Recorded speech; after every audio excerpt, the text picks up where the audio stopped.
Syria. 7 years and more of a crazy, selfish, and illogical war. 7 years in which hearts, souls, and minds have been destroyed. A war that snaked through the door slightly, without knocking, settled down in the home and humiliated their owners. A war that never knew its beginning. A war dreaming of its end.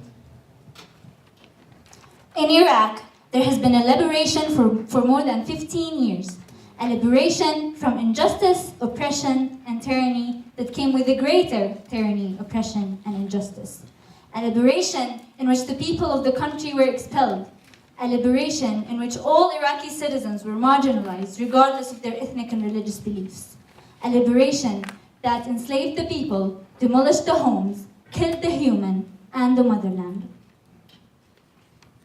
For the past 45 years, Lebanon and its people have known all kinds of war. A religious war, a civil war, a sectarian war, and a lot of aggressive invasions, paying the price for regional turmoils and international compromises and deals.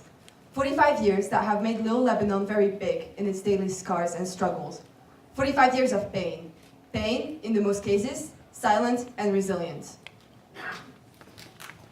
Palestine, the biggest and oldest of all of them. More than 70 years of violations and halls of generation, witnessing the illegitimacy of yesterday, the barbarity of today, and fear of tomorrow, expelling, abusing, depression of right followed by depression of land. More than 70 years in which geography has gradually disappeared, so new borders can be drawn, borders that cling to history and future, creating a resistant present and people with willpower for an existing, alive, and lasting nation. Oh, my homeland, am I ever gonna see you safe, prosperous, and dignified? Yes, I will see you safe, prosperous, and dignified. Our countries, the countries of war and pain, the countries of love and dreams, our countries.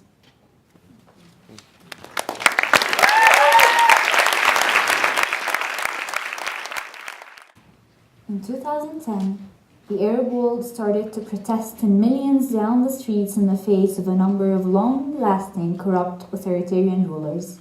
Starting in Tunisia, Mohamed Bouazizi, a street vendor, set himself on fire in front of a local governor's office as a form of protest for being publicly humiliated by the police, and his death sparked the peaceful revolution in Tunisia known as the Jasmine Revolution. As a result, the government fell apart and the president fled the country. The protests spread quickly and inspired others in Egypt, Syria, Yemen, and Libya. Protesters were asking for the right to speak, to have stable institutions and rulers who rule based on a democratic mandate that provides the basic needs of the people. They were trying to influence the fate of their countries and societies. Governments, however, took back against the peaceful protesters using violence. In most cases, rulers were keen to hold onto their power and to keep presidencies that are unmonitored and lack transparency. Even though Hosni Mubarak of Egypt had stepped down and Yemen's and Libya's governments were overthrown, the people still face violent, repressive governments, especially in Syria, where al-Assad is still holding onto his seat. In Egypt, Sisi is in power today, and human rights violations under his regime are much worse than what they were under Mubarak's, and Libya is in a state of insecurity. This is why the Arab world is one of the most dominant regions in using art and literature in changing their reality. Before the revolution, change seemed impossible. Now it feels inevitable.